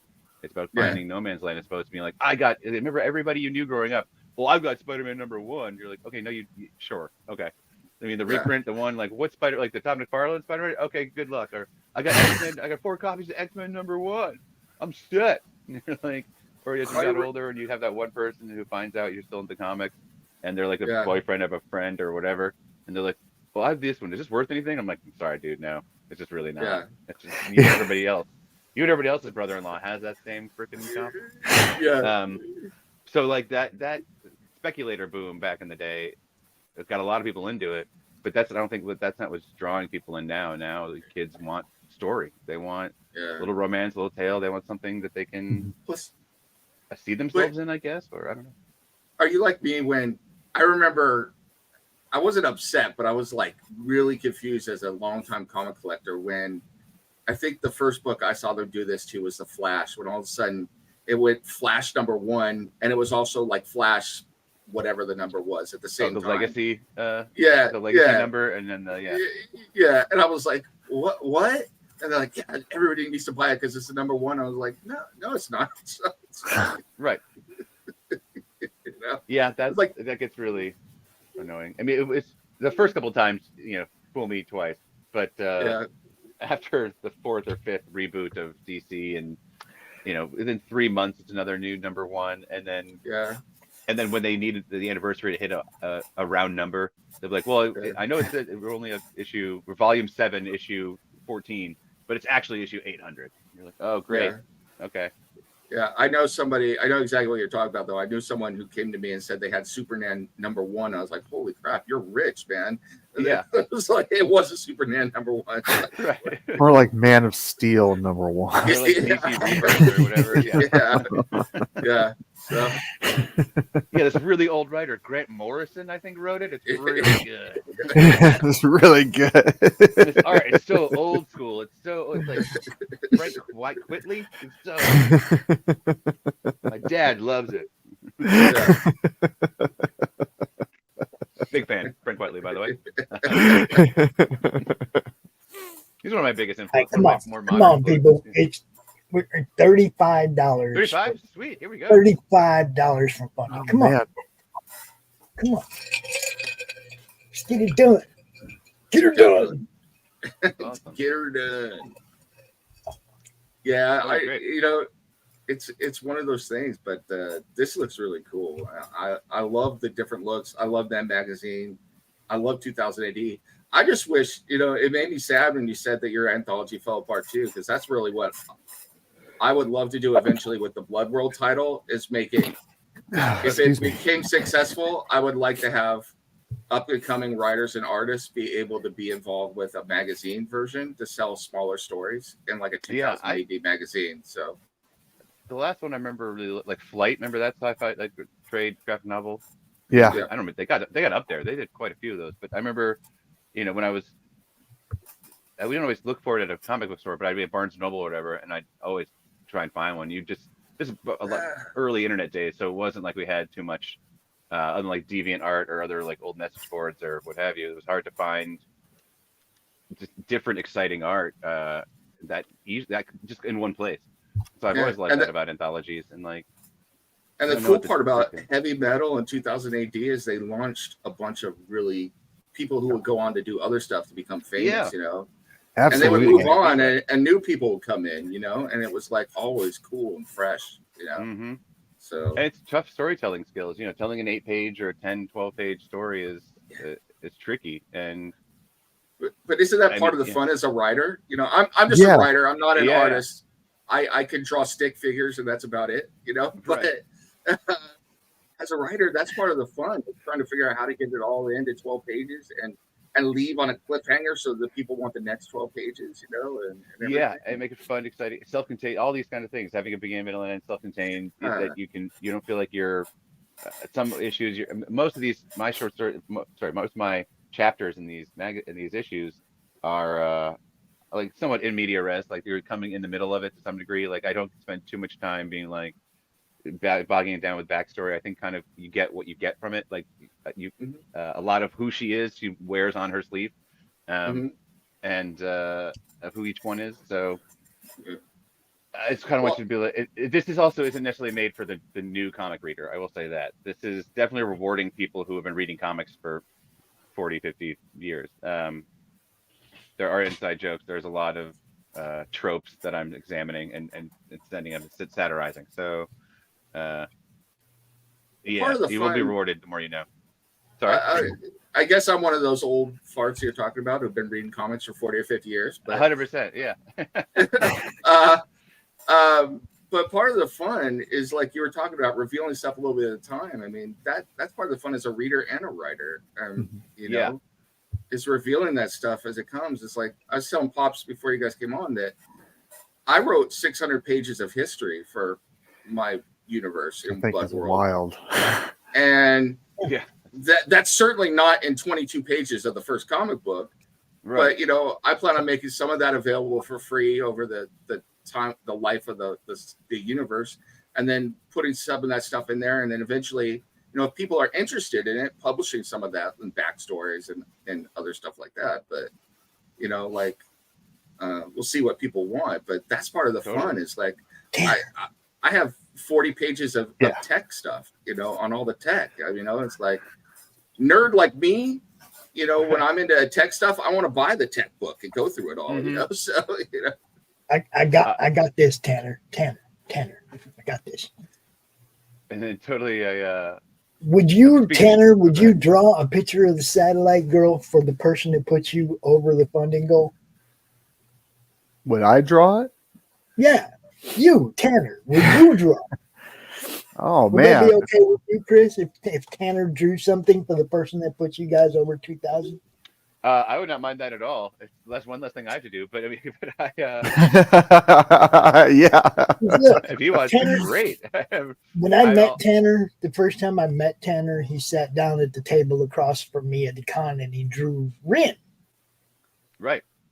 Okay, and I still have it. Just like now, if you drew Satellite Girl too, that'd be cool as hell, right? You know, it's Yeah. like why You not? know, I would totally do it. Yeah, I would. That'd be great. Are you kidding? All right, there it is, I'd really people. like to see that. Yeah. You can- The you can person pick who it up puts all you this want. campaign over the funding goal, the person who puts it over the funding goal will get a drawing of Satellite Girl from Tanner Hurley. There you go. Come on now, work it. Work it. That's Work how we that. do it. The Tanner variant has a nice ring to it. You got to work it.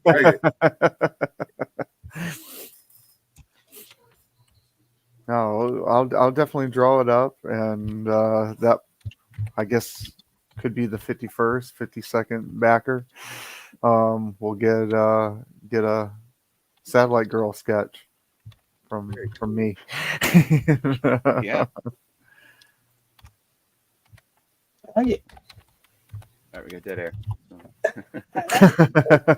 I'm just handling my business over here. Oh, I was going to say something. So about backstory, yeah, having this full world that I'd already been developing for a decade that I can now pepper in the background has been very helpful, and knowing where I want to go with. So this is a 5-issue series of Satellite Girls, and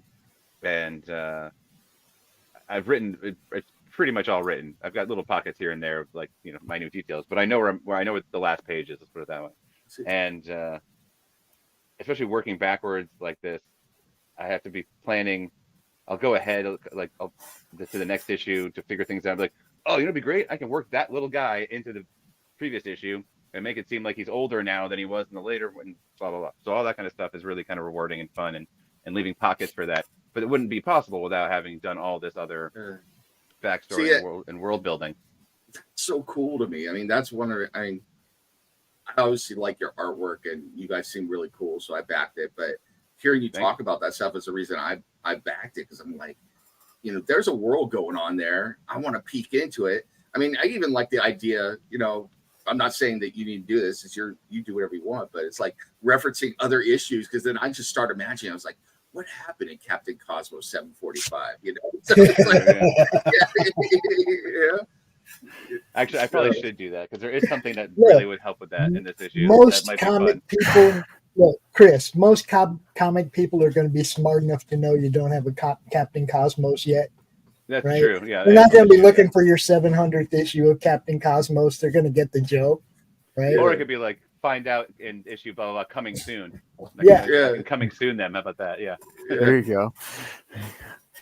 But I mean, it's just really cool. I love that idea that, like you were talking about, it's like all of a sudden I'm stepping into a world that already exists. And I'm getting a peek, and then like all these other things are wetting my beak, and I'm like, and who knows, maybe enough people are like, hey, I want to read Captain Cosmos 745. So it will be revealed eventually. Yes, there is. But yeah, that's good. That's a really good point. I'm glad you said that. Thank you.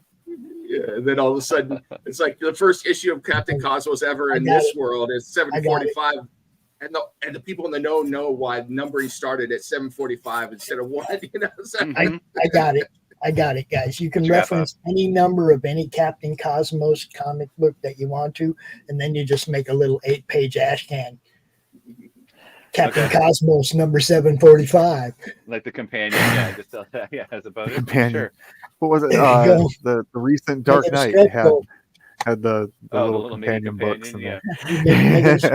Make it a stretch goal, right? If you get to here, we're going to add the Captain Cosmos companion for the last. Whatever.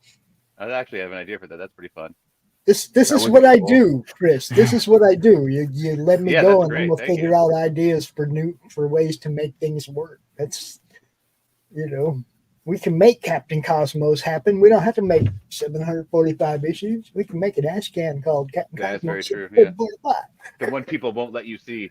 The publisher wouldn't publish. You know. Like, And every time you reference a different comic book that's attached to your universe, mm-hmm.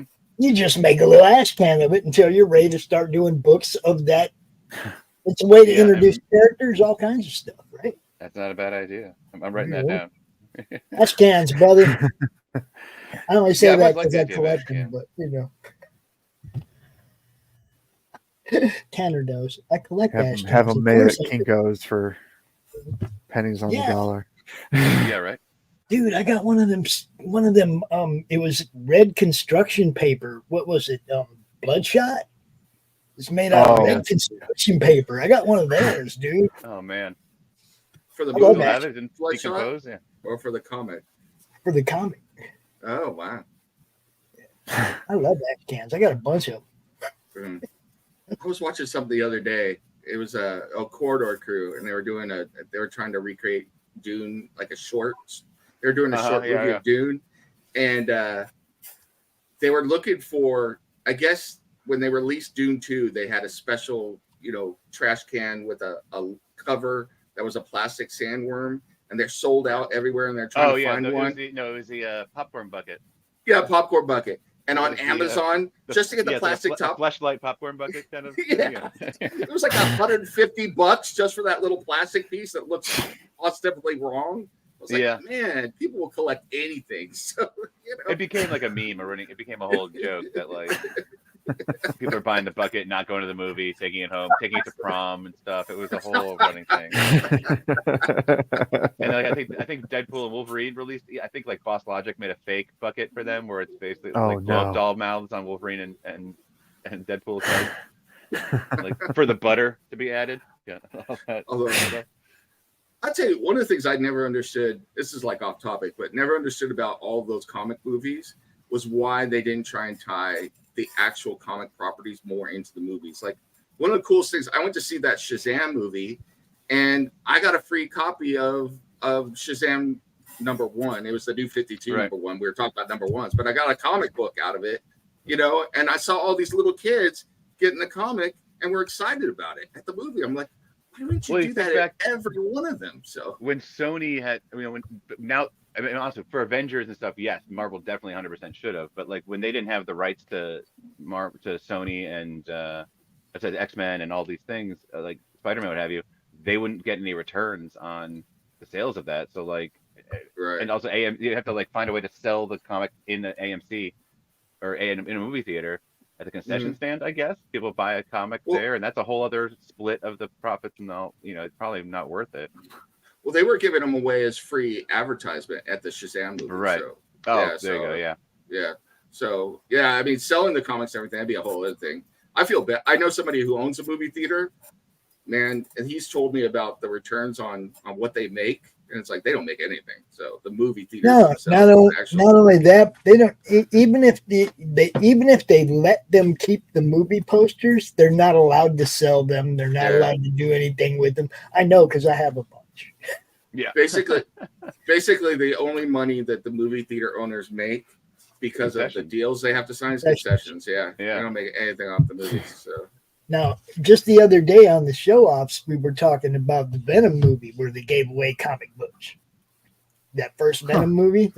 I got like 10 of those when I went to see that movie. He's like, hey, man, you guys got any comic books? Dude's like, showed me all this stuff. But I think I got like 5 left. But I found them in a box the other day. I was like, oh, that's where they are. But yeah, to your point about like why don't the comics reflect the movies that much closer? Like why aren't they more tied in story wise? I think a lot of like for the X-Men and Inhumans fiasco, that was because of they didn't want them. They didn't have the rights to X-Men, so why give free advertising to a rival conglomerate that they're not gonna? That was a whole outgrowth when Marvel went almost out of business and they sold all their properties, right? Bankruptcy, So, the movie rights, But the closest I think they get is that maybe an artist will draw a character similar to the actor playing it, or you'll get like their favorite thing it seems to do to kill off a character 3 months before the movie comes out, so that like the month after the movie comes out, it's a #1, they're back. And so it feels like a jumping on point to anybody that's going to go see the movie and then go buy a comic. But I've yet to see, I don't believe there's a lot of supportive numbers on this. I think I'm right to say that like movie sales like did not boost comic sales like at all, really. Like you think people like maybe when the first Spider-Man came out and they launched the Ultimate Spider-Man back in the early 2000s, I think that was a big thing that got people back into comics who maybe drifted away. It did help specific covers, specific issues, not comics. And maybe I think bookstores like the Barnes and Noble, it did well. Like you could get a trade, like that Ultimate Spider-Man first trade probably sold like crazy at bookstores, but people weren't going to comic book stores because of seeing, Hugh Jackman as Wolverine. I think people are just going online and buying back issues of Deadpool to hopefully, boost that kind of market. But I do have to say the #1 thing that annoys me about comic book movies, especially now, is that the dang heroes are taking their masks off all the time. I was like, keep your mask on. Yeah. Well, you're paying $20 million for Robert Downey Jr. You gotta get every inch of that face. I get it. It makes you feel better. Mandalorian never takes his helmet off at all, and apparently Pedro Pascal is not even in season 3 because it's a stunt double the whole time, and he's just doing voiceover. But I'm just that's saying, not acting. That is not acting. I'm just saying that's not acting. But that's the comic nerd in me, though, is like, I see Spider-Man roll up and then take his mask off. I'm like, what is he doing? Yeah, everybody can see it. Yeah. We won't tell anybody. Right. So it's crazy. Although there's no cameras that saw him the whole time that train was going through that neighborhood for New York 2 miles. We don't narc on our hero. Not a single surveillance camera on that track. That whole not a single one.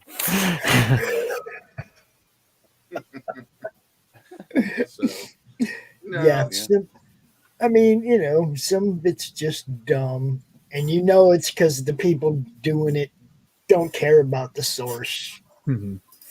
Or the old Hollywood idea of like they want to see a big star's face on the big screen for as much as possible. That's what you're paying for. That's what people want to see. Pretty people, which is fine, but like that's not.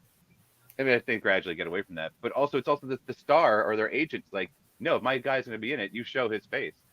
I want his face out there as much as possible because I want people to sit there and be like, "Oh, that's a movie star." Hey, Glenn, how are you? But then I have to respect then people like, for instance, Carl Urban. Great movie. Yeah, Carl Urban. Urban, man, whatever he does, he is into it full. And like when he played Dredd, he never took that thing off. So he's awesome. He really didn't take it off set either, off camera. He had it on like in his trailer. Yeah, he loved that thing. Can you blame him though? I'd probably keep it on a lot too. It's pretty great. That is a movie that needed a sequel, and we got to talk to the director of that movie. Oh, cool. On another show, and basically the rights were so messed up with it that they could never make another movie. Yeah, so, I bet. So that's unfortunate. Because that was awesome. I need I've been working all day, Glenn. I've had 2 shows today. I've been working, bro. I'm always working. I do want to say, though, guys, we are past the 2-hour mark, and the Monday Madness is coming to. Because that's what the Munchkin came down here to tell me dinner's ready. So, thank you, guys. Thank you, David. Thanks guys for having us. Get ready. Bob, thanks so much for having us on. Yeah, you bet. June 10th, we're going to be launching Phoenix Throne, Blood Throne, Phoenix. Blood World Phoenix Throne. So Blood World Phoenix Throne. I'll get it right at some point. Check that out.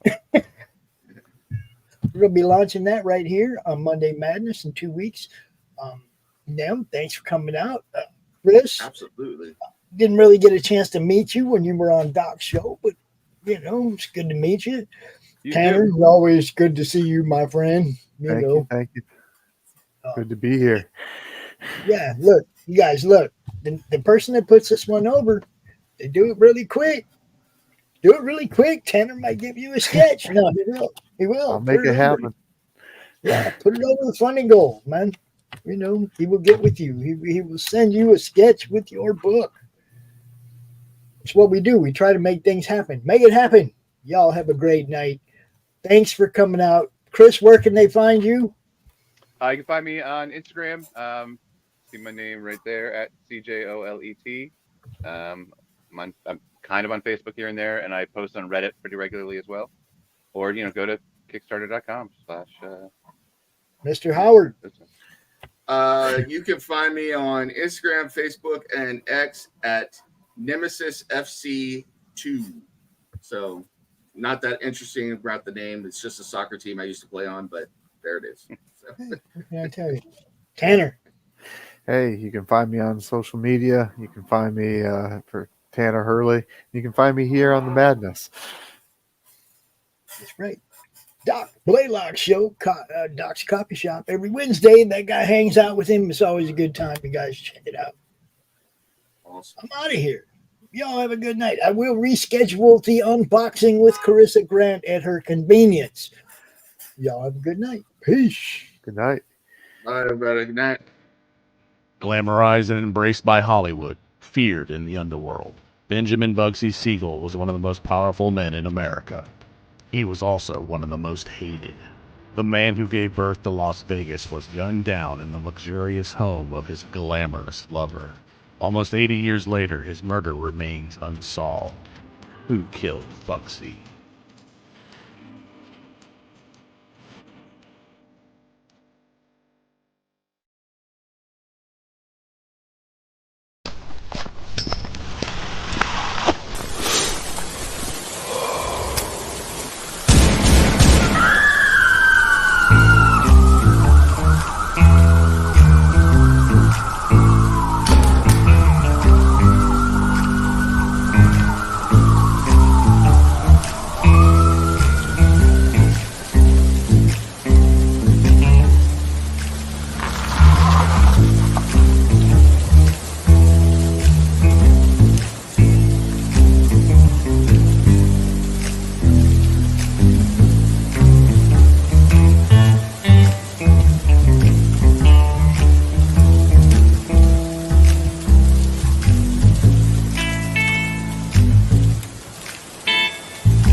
How do you end this thing? How do you put the where's the brakes on this bus? I forgot. Jazz how to drive. hands. Jazz hands. Have a good night.